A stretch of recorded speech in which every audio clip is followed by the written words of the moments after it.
Ya, terima kasih. Puji Tuhan. Mari kita tundukkan hati kita. Mari kita berdoa untuk menyambut pemberitaan firman Tuhan. Mari kita berdoa. Ya benar Bapa di surga, Engkaulah Yesus Tuhan dan Juru Selamat kami yang hidup, yang terus memberikan kami kekuatan baru untuk bersyukur kepadamu setiap hari, setiap pagi ya Tuhan. Inilah wujud dari keseriusan kami Tuhan, menyatakan kesungguhan iman kami kepadamu ya Bapa. Engkaulah Tuhan dan Juru Selamat kami, yang telah menyelamatkan hidup kami, dan yang terus memberkati kami Bapa, dan memanggil kami untuk datang kepada pengetahuan akan kebenaran itu.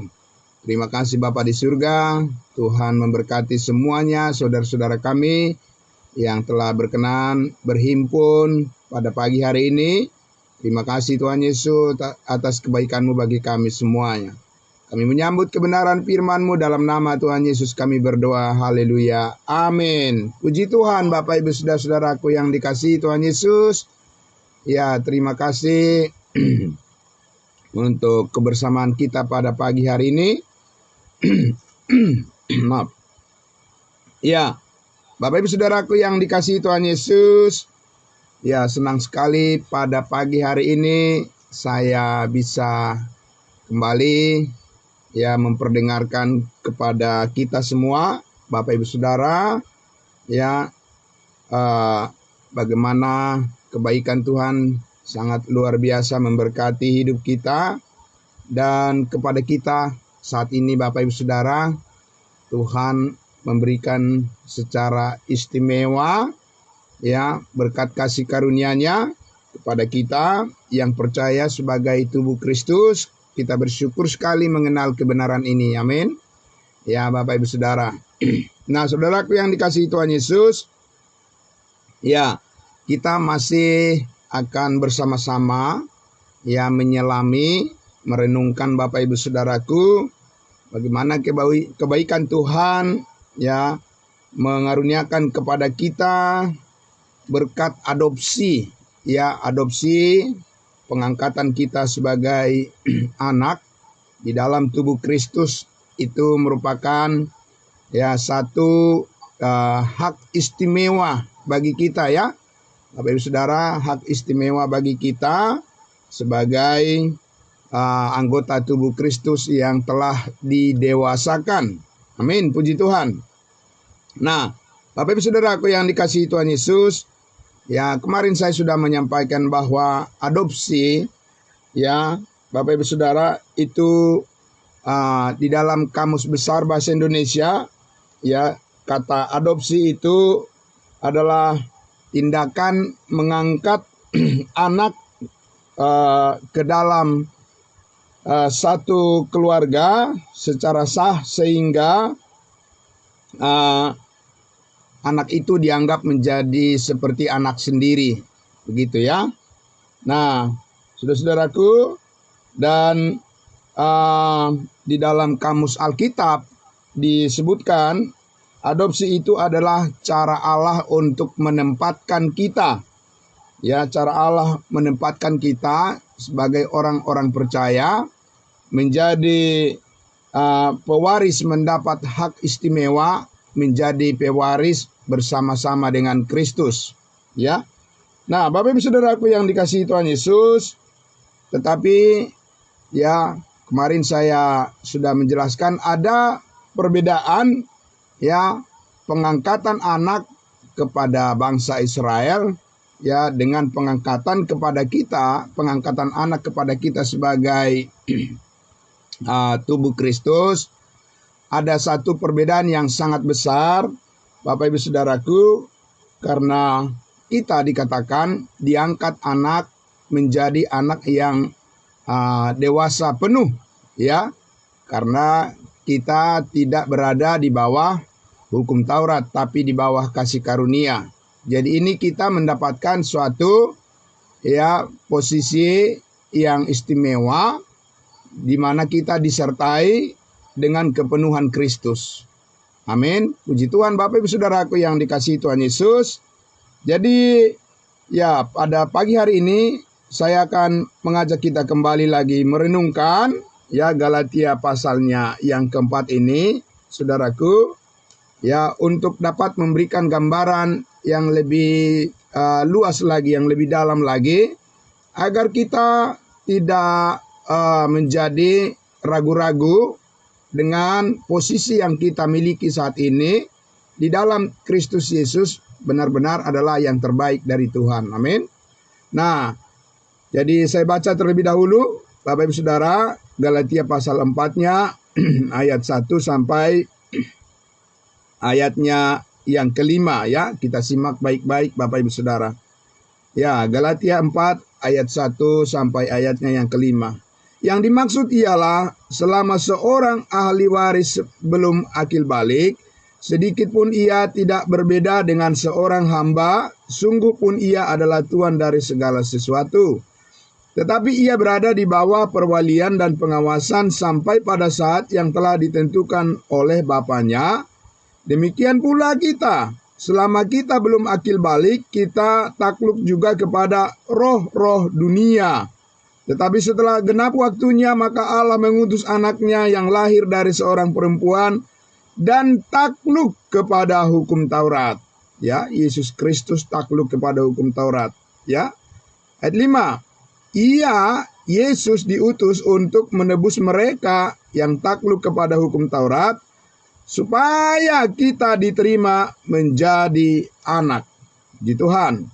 Ya, 5 tadi, Yesus diutus untuk menebus mereka yang takluk kepada hukum Taurat, supaya kita diterima menjadi anak. Di sini ada satu perubahan yang sangat dahsyat, yang sangat drastis, Bapak Ibu Saudaraku, di dalam rencana Allah, di mana saudara-saudaraku, ketika bangsa Israel itu diadopsi sebagai anak, mereka juga diadopsi sebagai anak oleh Allah, ya, dan dijadikan mereka anak, tetapi itu adalah merupakan ya adopsi anak di dalam bentuk bangsa, ya, bangsa di mana bangsa Israel itu disendirikan oleh Allah dari bangsa-bangsa lain, dan mereka menjadi bangsa yang terpilih, dan untuk selama-lamanya, ya Bapak Ibu Saudara, bangsa Israel akan menjadi tetap milik Allah. Nah, namun Bapak Ibu Saudaraku, kita lihat di sini ya bahwa akan ada suatu pergeseran yang sangat drastis, yang sangat luar biasa ketika Allah ya telah membawa kasih karunia dalam Yesus Kristus menjadi jalan kehidupan bagi kita bangsa-bangsa lain. Maka kita lihat Bapak Ibu Saudaraku, semakin sangat jelas bahwa posisi daripada bangsa Israel sebagai anak-anak Allah di bawah hukum Taurat itu adalah sesuatu yang tidak cocok dengan kita saat ini, ya. Tidak cocok dengan adopsi kita dalam posisi kita sebagai tubuh Kristus saat ini. Mengapa tidak cocok Bapak Ibu Saudaraku? Karena ketika Allah mengadopsi bangsa Israel menjadi anak-anaknya, itu dikatakan mereka ya dalam posisi belum akil balik, belum menjadi dewasa, belum bisa bertanggung jawab, dan mereka tidak bisa mandiri sebagai umat Tuhan.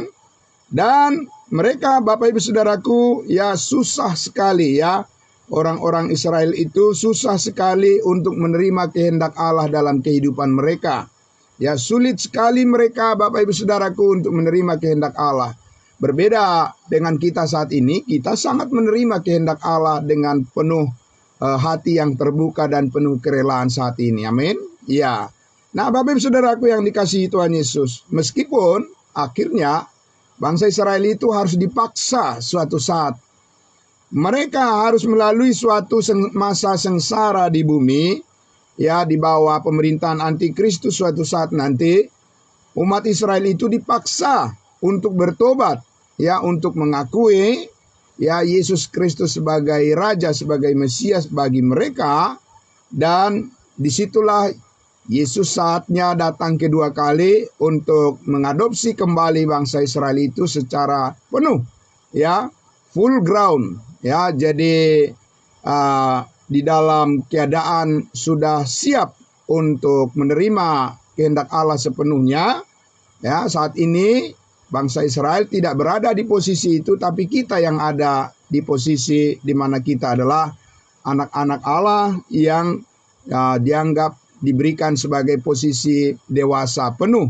Nah, saudara-saudaraku yang dikasihi Tuhan Yesus, jadi di sini Paulus menyoroti kepada jemaat Galatia ini, ya, kenapa jemaat Galatia ini ingin berputar balik ke belakang lagi, ya, bahwa orang-orang Galatia ini ingin hidup lagi di bawah hukum Taurat, sedangkan orang Israel itu mereka dalam posisi di mana mereka sebagai anak-anak Tuhan yang tidak dewasa, ya, disebut kekanak-kanakan, ketika mereka berada di posisi hidup di bawah hukum Taurat. Nah, seperti apa, ya, kondisi dan bagaimana sikap mereka terhadap Allah pada saat mereka hidup di bawah hukum Taurat, Bapak Ibu Saudaraku, kita lihat dulu di dalam Bilangan 11. Ya, saya mengajak kita untuk melihat di dalam Bilangan. Kita buka Alkitab kita, Bilangan pasal 11, ya, di mana kita lihat bahwa ketika bangsa Israel hidup di sepanjang, ya, zaman hukum Taurat, mereka, ya, Bapak Ibu Saudaraku, hari-hari mereka selalu menerima hukuman dari Tuhan, ya, karena kesalahan mereka tentunya, ya.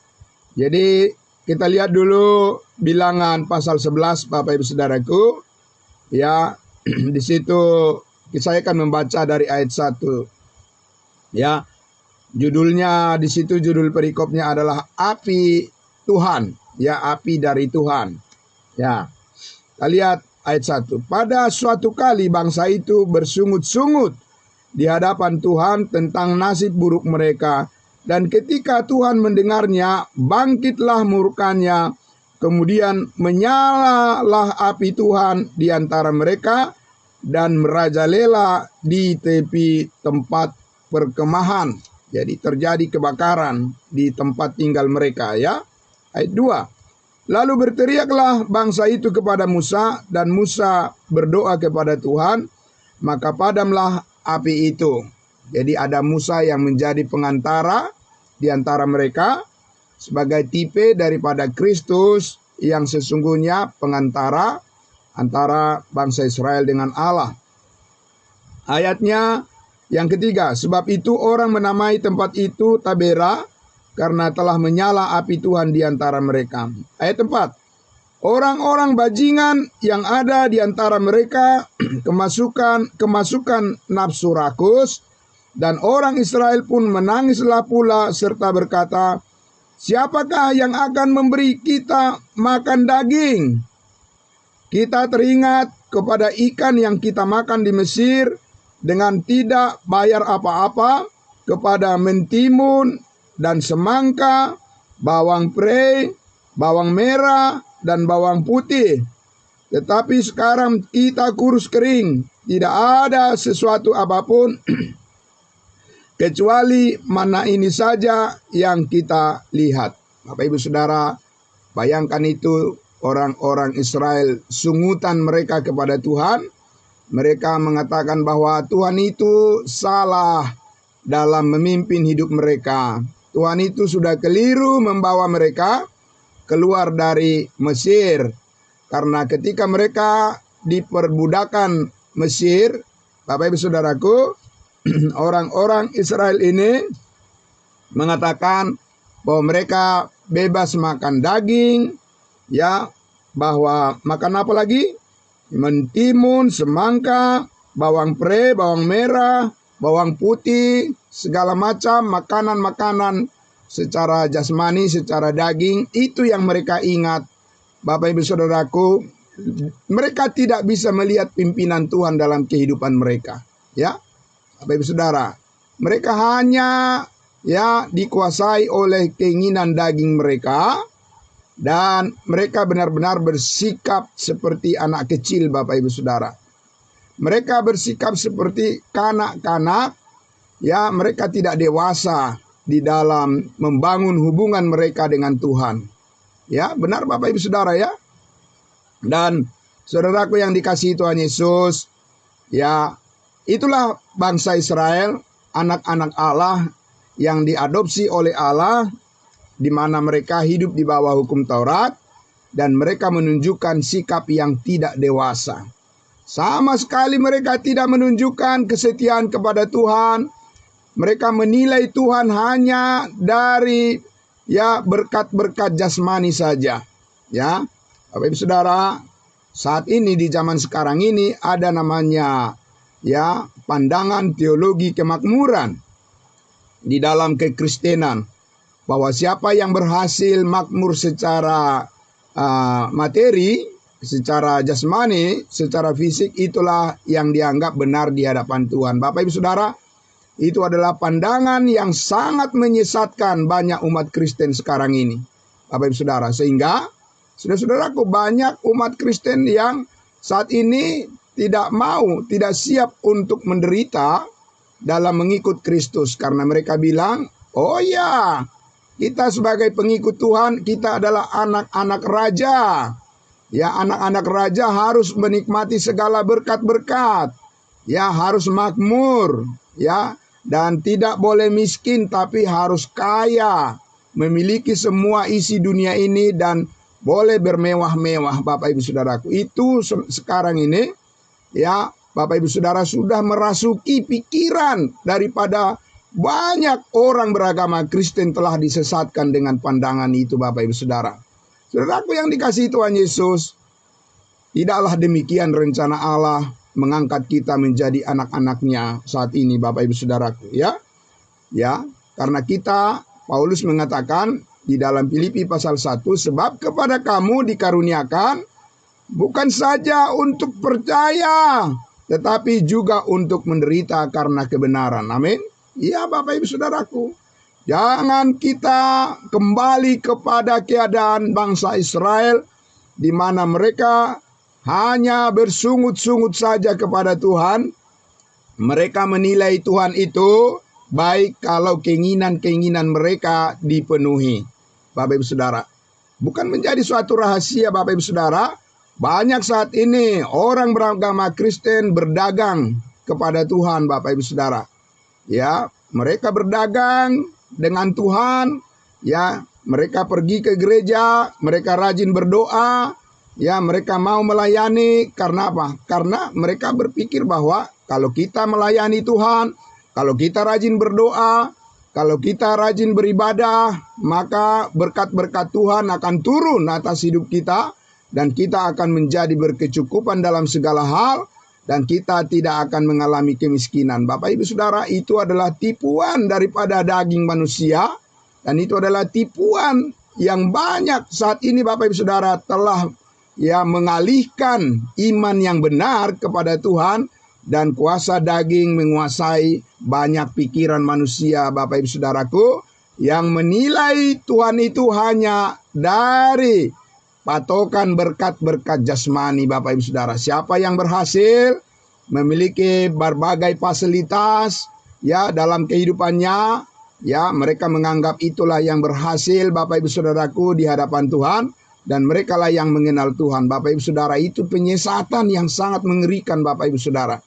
Karena tidak ada yang seperti gambaran seperti itu di dalam kehidupan Yesus, Bapak Ibu Saudara, ketika di dunia ini.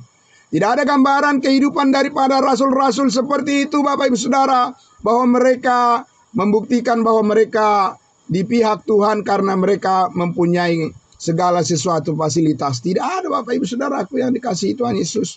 Ya, mereka adalah orang-orang yang setia.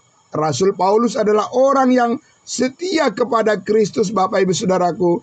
Di dalam segala hal dia katakan di dalam, ya, kepada jemaat Filipi, segala perkara dapat kutanggung di dalam Yesus yang memberikan kekuatan kepadaku. Di dalam segala hal aku tahu tidak ada yang rahasia bagiku. Di dalam hal di mana saya kenyang, di dalam hal di mana saya kelaparan, semuanya tidak ada rahasia bagiku, kata Paulus, Bapak Ibu Saudara. Ya, dan jelas sekali Paulus mengatakan kepada jemaat kudusnya Tuhan, sebab Allah mengaruniakan kepada kita bukan hanya untuk percaya, tetapi juga untuk menderita karena kebenaran. Amin. Bapak Ibu Saudara yang dikasihi Tuhan Yesus, jangan cari zona aman di dalam kehidupan ini, Bapak Ibu Saudara. Ya, kita tidak ditempatkan oleh Tuhan di dunia ini untuk bersenang-senang menurut keinginan daging kita. Seperti orang Israel tadi, mereka ingin kembali ke Mesir. Dan mereka mengatakan Tuhan telah salah memilih membawa mereka keluar dari perbudakan. Karena mereka mengingat makanan-makanan di Mesir, mereka bebas, bisa mendapatkan makanan dan minuman. Dan sementara mereka menderita di padang gurun, ya, mereka tidak mau ikut menderita karena kebenaran. Dan Bapak Ibu Saudaraku, itulah tipuan daripada pekerjaan daging di dalam pikiran manusia. Mereka tidak siap untuk menderita bagi Kristus, ya.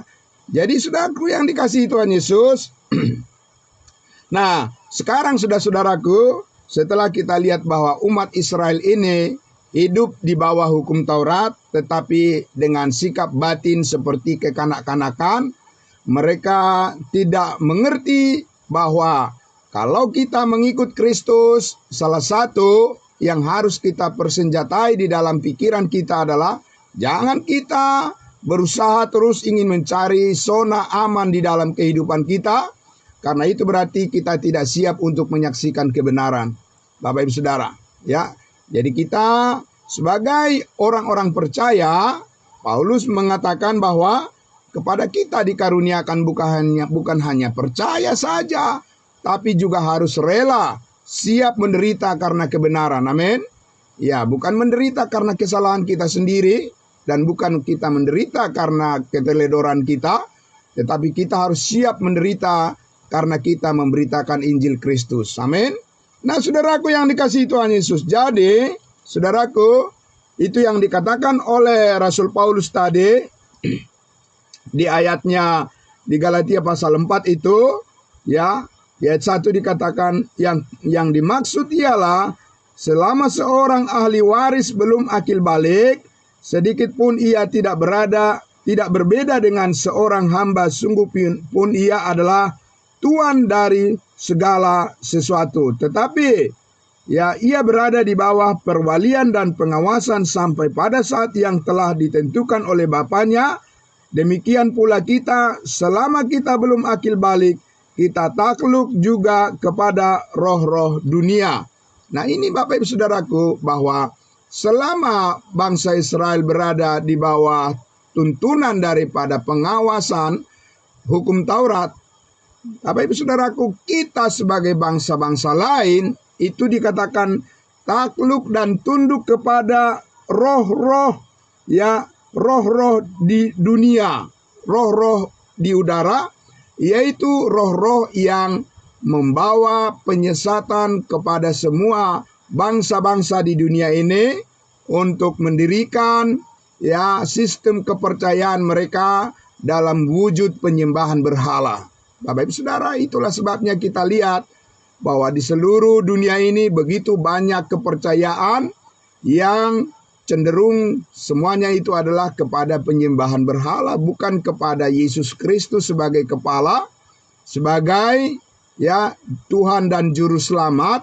Tetapi Bapak Ibu Saudaraku, di berbagai penjuru dunia ini terciptalah berbagai macam sistem kepercayaan dan keagamaan yang cenderung untuk membawa manusia jauh dari kasih karunia Allah dan menciptakan sebuah suatu keyakinan, kepercayaan menurut keinginan daging mereka sendiri. Dan dengan demikian mereka berpikir bahwa mereka berada di posisi yang nyaman di dunia ini, Bapak Ibu Saudara. Tapi saudaraku yang dikasihi Tuhan Yesus, sudah jelas bahwa Allah menetapkan penyembahan yang benar kepada Tuhan yang benar adalah melalui pengenalan akan Yesus Kristus sebagai jalan, kebenaran, dan hidup bagi setiap orang yang percaya. Amin.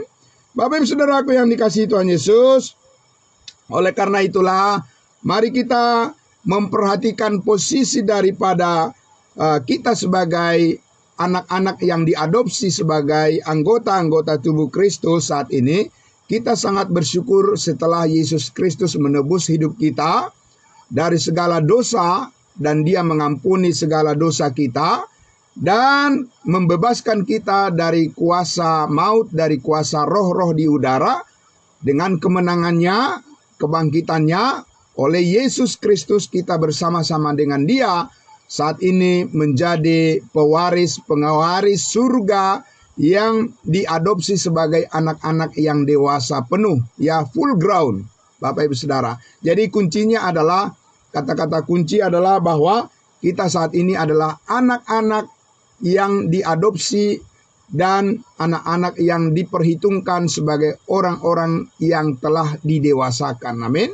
Bapak Ibu Saudaraku, betapa bersyukurnya kalau kita sudah sampai kepada tingkat kedewasaan, maka saudara-saudara dan saya tentunya akan bisa bersikap sebagai orang yang dewasa di dalam Kristus. Dengan demikian kita bisa menikmati seluruh warisan kita secara bertanggung jawab. Amin. Nah, itu yang Tuhan mau.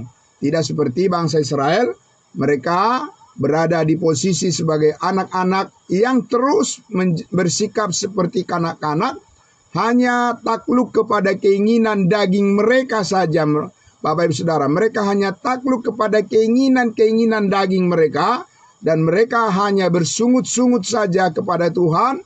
Mereka tidak pernah bisa melihat, ya, rencana Tuhan di balik sebuah penderitaan yang diperhadapkan kepada mereka, dan mereka tidak bisa melihat bahwa Tuhan itu selalu baik di dalam setiap kehidupan yang kita hadapi, ya. Sekalipun kita diperhadapkan kepada suatu pergumulan yang berat sekalipun, Tuhan tidak pernah meninggalkan kita. Amin. Dia memberikan penghiburan kepada kita, dan Dia ada Roh Kudus yang menuntun hati dan pikiran kita untuk mengerti bahwa Tuhan itu selalu baik dan rencananya selalu indah untuk masa depan kita. Amin.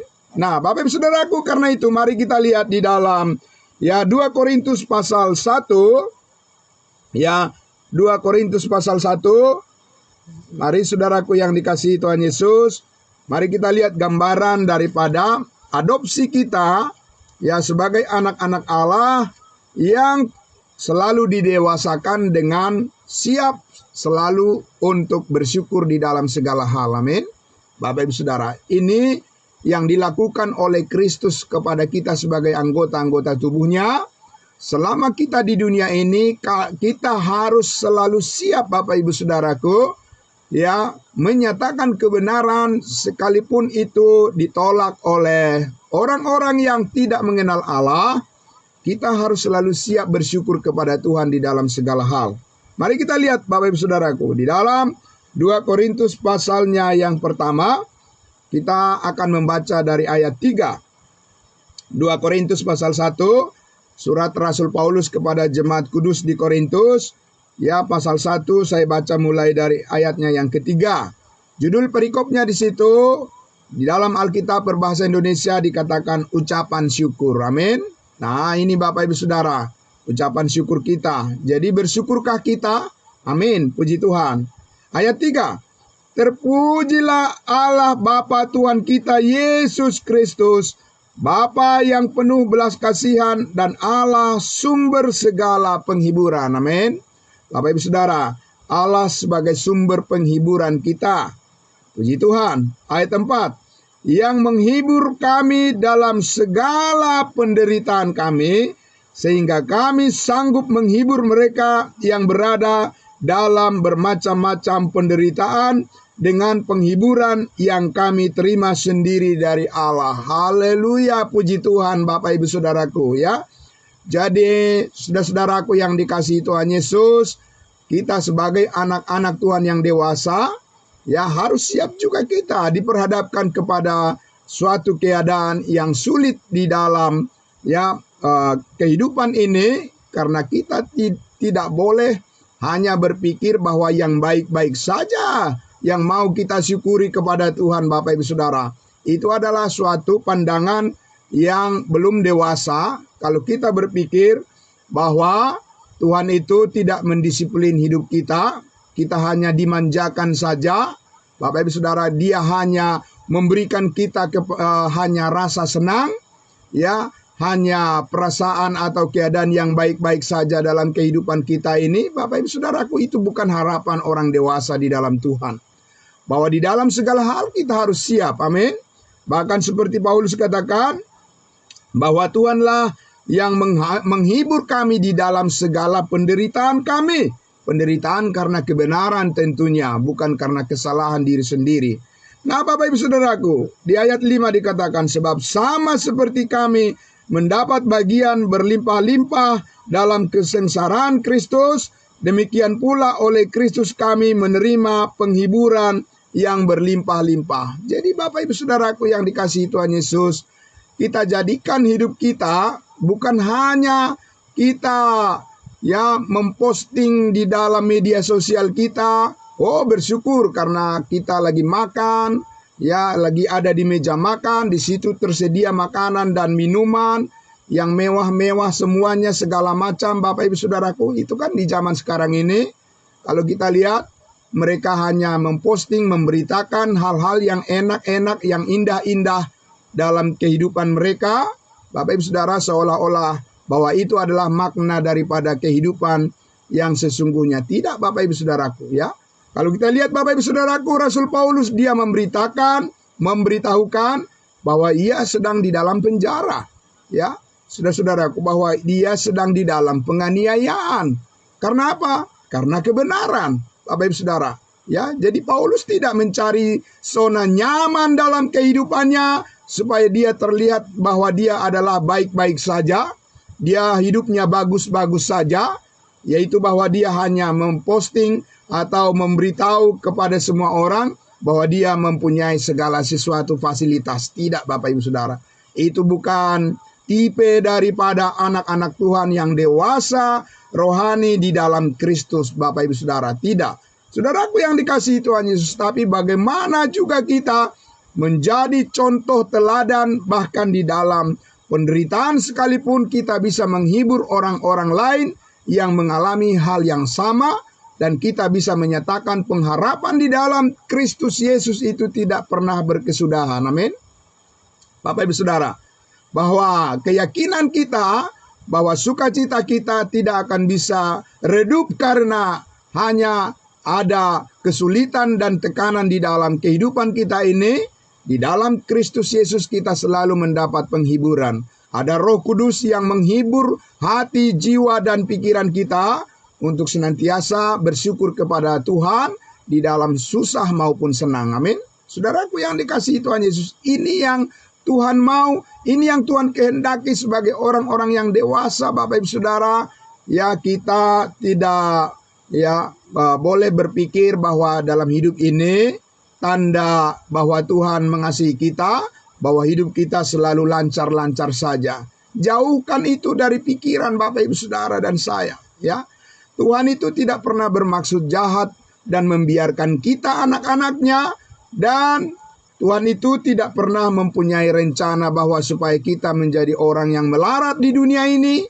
Tidak Bapak Ibu Saudara, tetapi kita dipersiapkan menjadi orang-orang yang dewasa, selalu siap bersyukur kepada Tuhan di dalam susah maupun senang. Amin. Ya Bapak Ibu Saudara, ya, sehingga kita mau membuka suara kita mau membuka mulut kita untuk menyatakan kebenaran Injil kepada orang lain. Ya Bapak Ibu Saudara, kita tidak boleh terus hanya dihantui oleh ketakutan. Bapak Ibu Saudara tidak mau bicara tentang kebenaran Kristus, tidak mau membuka suaranya kepada orang lain tentang keselamatan, hanya mencari zona aman. Ya Bapak Ibu Saudara, itu bukan tipe orang dewasa di dalam Kristus. Sebagai tubuh Kristus kita harus berani berbicara tentang kebenaran kepada semua orang. Amin. Bapak Ibu Saudara, pikirkan baik-baik itu, saudaraku yang dikasihi Tuhan Yesus. Supaya apa? Supaya saudara-saudara mendapat bagian di dalam penderitaan karena kebenaran. Amin. Bapak Ibu Saudara, kita jangan berpikir bahwa kita ini hanya mencari suasana yang baik-baik saja, lalu kita mendiamkan, tidak mau kita bicara kepada orang lain. tentang salib Kristus, ya, takut ditolak, takut disalahpahami, kemudian ya Bapak Ibu Saudara, kita hanya menutup ya kata-kata kita hanya dengan bicara yang baik-baik saja tentang dunia, Bapak Ibu Saudara. Tidak bisa demikian, saudaraku, ya. Lihat Paulus dikatakan, Bapak Ibu Saudara, di ayat 5, sebab sama seperti kami mendapat bagian berlimpah-limpah dalam kesengsaraan Kristus. Amin. Demikian pula oleh Kristus kami menerima penghiburan berlimpah-limpah. Jadi Bapak Ibu Saudara, ketika kita menyelami tugas kita sebagai pelayan-pelayan yang harus memberitakan kebenaran tentang sengsara Kristus, mengambil bagian di dalam pemberitaan tentang Injil keselamatan, Injil kasih karunia Allah, saudara-saudaraku yang dikasihi Tuhan Yesus, ada suatu dimensi kehidupan yang baru yang kita alami ya di dalam menghadapi tantangan persoalan di dalam pemberitaan Injil kasih karunia Allah itu. Kita mempunyai pengalaman yang istimewa lagi bersama-sama dengan Kristus. Amin. Jadi Bapak Ibu Saudaraku, kita harus mempunyai kesaksian di dunia ini, Bapak Ibu Saudara, tentang penderitaan Kristus, tentang salib Kristus, tentang pemberitaan kebenaran, ya, meskipun orang lain menolak, orang lain mungkin mencibir, atau orang lain menganggap kita ini aneh, atau orang lain itu menganggap pekerjaan, pelayanan yang dipercayakan kepada kita ini dianggap sesuatu yang tidak penting. Bapak Ibu Saudaraku, saudara dan saya tidak boleh ya kecut dan tidak boleh mundur semangat kita, Bapak Ibu Saudara. Amin. Iya, saudaraku yang dikasihi Tuhan Yesus. Sebab dikatakan di ayat 6, jika kami menderita, hal itu menjadi penghiburan dan keselamatan kamu. Jika kami dihibur, maka hal itu adalah untuk penghiburan kamu, sehingga kamu beroleh kekuatan untuk dengan sabar menderita kesengsaraan yang sama seperti yang kamu derita juga. Bapak Ibu Saudara, banyak orang berpikir kalau dia mengalami kesulitan, kalau mungkin usahanya bangkrut, atau mungkin karena belum berhasil di dalam pendidikan anak-anaknya dan sebagainya, Bapak Ibu Saudara, dianggapnya bahwa Tuhan sedang menghukum dia. Ya Bapak Ibu Saudara, itu pandangan yang keliru, Bapak Ibu Saudara. Tuhan tidak menghukum kita. Di dalam Kristus kita telah dimerdekakan dari segala hukuman dan dari segala ancaman. Amin. Bapak Ibu Saudara, di dalam Tuhan kita selalu siap bisa bersyukur di dalam segala hal. Ya, saudara-saudaraku, di dalam hal senang maupun tidak senang, di dalam Tuhan kita didewasakan. Kita bisa ya merasakan ketenangan bahwa kita tetap melihat bahwa rencana Tuhan pasti adalah yang terbaik di balik semua apa yang kita alami. Amin. Saudara-saudaraku, sehingga kita bisa dipakai oleh Tuhan menjadi saksi bahwa bukan hanya hal yang menyenangkan, hanya hal-hal yang menuruti keinginan kemauan kita saja, ya kita bisa bersyukur kepada Tuhan. Bahkan yang tidak ya menyenangkan bagi kita pun, kalau Tuhan membawa kita kepada suatu pelayanan di mana kita harus menghadapi orang-orang yang sulit, menghadapi orang-orang yang menolak kebenaran, saudara dan saya harus tetap maju. Amin. Iya, saudara-saudaraku, kita tidak boleh mencari zona nyaman, saudara-saudaraku. Kita harus terus memberitakan kebaikan Tuhan, kasih karunia Tuhan kepada semua orang. Saudara-saudaraku, karena itulah dikatakan di ayatnya yang ke-7 ini, dan pengharapan kami akan kamu adalah teguh karena kami tahu bahwa sama seperti kamu turut mengambil bagian dalam kesengsaraan kami, kamu juga turut mengambil bagian dalam penghiburan kami.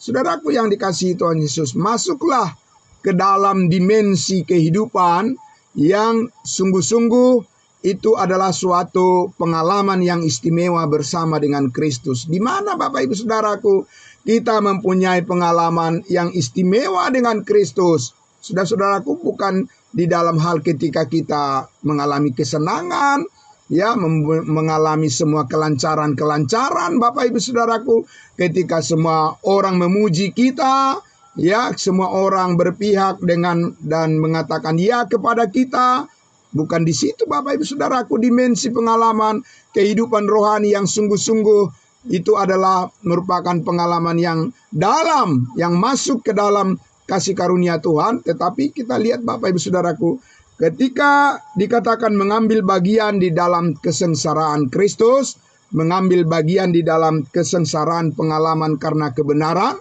karena memberitakan kebenaran, saudara-saudaraku yang dikasihi Tuhan Yesus, disitulah kita bisa melihat bahwa hidup kita bersama-sama dengan Kristus adalah penuh dengan kemenangan. Amin. Saudaraku, ya selamat mencoba Bapak Ibu Saudaraku untuk berani menyampaikan kebenaran, jangan diam saja Bapak Ibu Saudara, karena kita bukan ditempatkan sebagai anak-anak adopsi yang dewasa hanya untuk mencari kenyamanan di dunia ini. Saudara-saudaraku yang dikasihi Tuhan Yesus, kita harus berani masuk kepada ya dimensi kehidupan rohani di dalam Kristus Yesus, ya bahwa kepada kita dikaruniakan bukan saja untuk percaya kepada Kristus, tetapi juga menderita karena kebenaran. Amin. Saudaraku yang dikasihi Tuhan Yesus, karena itulah saudara-saudaraku pengalaman kita bersama dengan Kristus di dalam salibnya. Di manakah puncak pengalaman Kristus yang tertinggi sebagai kebenaran yang menyelamatkan kita Bapak Ibu Saudara? Apa ketika dia membuat mujizat-mujizat di dunia ini? Apa ketika Yesus memberikan makan 5 roti dan 2 ikan kepada orang-orang yang lapar?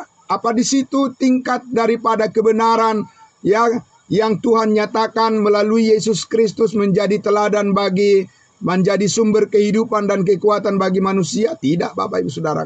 Ya, saudaraku yang dikasihi Tuhan Yesus, bukan dibalik daripada fenomena-fenomena keberhasilan, ya, di dalam fenomena-fenomena di mana mujizat-mujizat Tuhan dinyatakan kepada orang-orang Israel pada saat itu. Bukan di situ letak daripada kehidupan yang bermakna mengikut Kristus Bapak Ibu Saudaraku. Tetapi kita lihat ketika Yesus Kristus ya menderita sengsara di atas kayu salib, disitulah kebenaran Allah dinyatakan secara sempurna dan Yesus mengatakan sudah selesai. Amin. Iya Bapak Ibu Saudaraku, ya. Jadi ketika saudara dan saya memberitakan Injil kasih karunia Allah kepada orang lain, sekalipun orang lain itu menolak Bapak Ibu Saudaraku, tapi saudara sudah masuk di dalam pengalaman bersama dengan Kristus di dalam kesengsaraannya. Amin. Ya, dengan demikian saudara-saudara bertambah diyakinkan di dalam kehidupan ini bahwa pemeliharaan Tuhan itu sangat sempurna, bukan saja di dalam keadaan di mana kita hanya menerima hal yang menyenangkan, tetapi juga kita siap untuk menerima kenyataan hidup sekalipun kita ditolak oleh orang lain karena kita memberitakan kebenaran, kita harus siap melakukannya. Amin.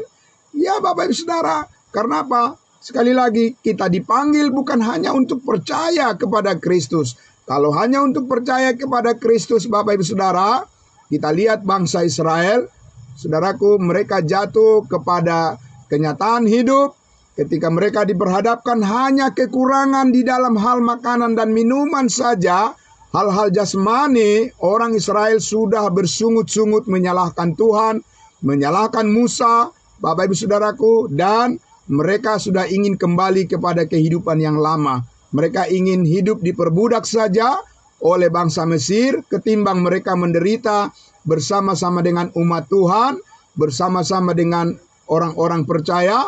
Mereka ingin kembali lari dari tanggung jawab dan mereka ingin bebas untuk menentukan apa yang mereka inginkan. Bapak Ibu Saudara, kita bukan ditempatkan oleh Kristus di dalam tubuhnya dengan pandangan yang seperti itu. Tapi saudara dan saya mempersenjatai pikiran dan hati kita, Bapak Ibu Saudaraku, bahwa kita ini adalah orang-orang yang akan menyaksikan kehidupan di dalam Kristus, bahwa saudara-saudaraku, Tuhan mendewasakan kita melalui bahkan masalah-masalah yang kita hadapi. Amin. Karena kita tahu kasih karunia Tuhan mencukupkan kita. Kita dimampukan segala perkara dapat kutanggung di dalam Dia, di dalam Yesus Kristus yang memberikan kekuatan kepadaku, kata Rasul Paulus, dan Dia adalah teladan kita. Saudara-saudaraku, saudara yang dikasihi Tuhan Yesus, karena itulah maka kemenangan, amin, kemenangan Kristus atas kuasa dosa, kemenangan Kristus atas kuasa maut, kemenangan Kristus atas segala roh-roh jahat di udara. Bapak Ibu Saudara, itu akan kita bisa mengambil bagian di dalam pengalaman akan kemenangan itu. Terlebih lagi ketika kita mau memberitakan Injil kasih karunia Allah kepada semua orang. Amin. Masuklah kepada dimensi yang lebih dalam. Betapa luasnya, betapa panjangnya, betapa dalamnya, betapa lebarnya, betapa tingginya kasih Kristus yang telah dicurahkan di dalam hati kita dan yang mengendalikan kehidupan kita oleh pimpinan Roh Kudus. Amin.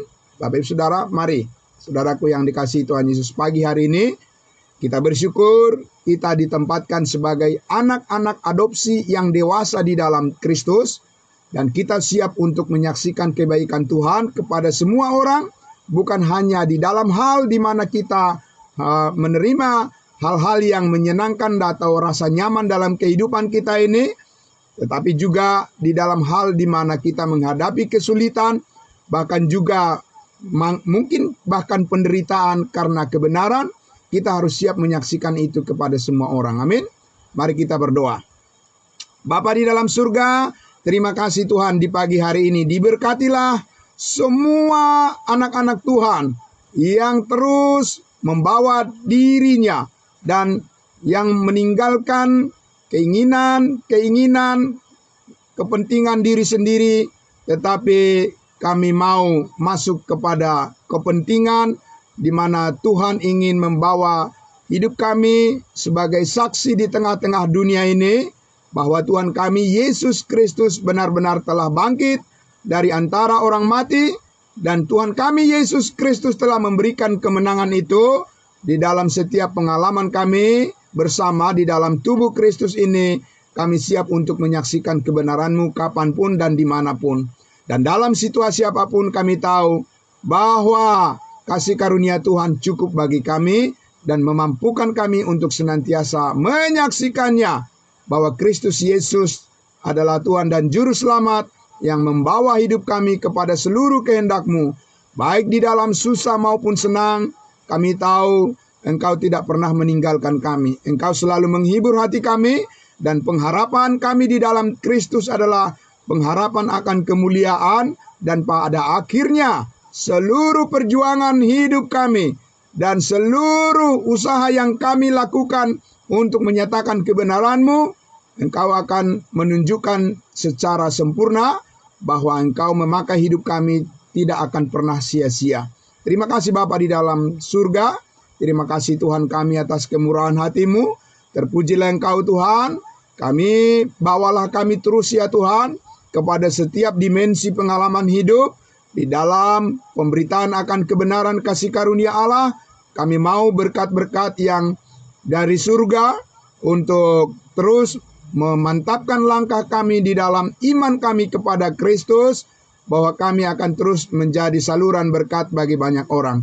Terima kasih Bapa di surga, di dalam nama Tuhan Yesus kami berdoa dan bersyukur. Haleluya. Amin. Ya, puji Tuhan Bapak Ibu Saudaraku. Terima kasih ya untuk semuanya. Ya, selamat pagi untuk kita semuanya. Selamat beraktivitas. Tuhan Yesus memberkati. Kita jumpa lagi besok pagi. Terima kasih. Ya, salam kudus. Salam. Amin.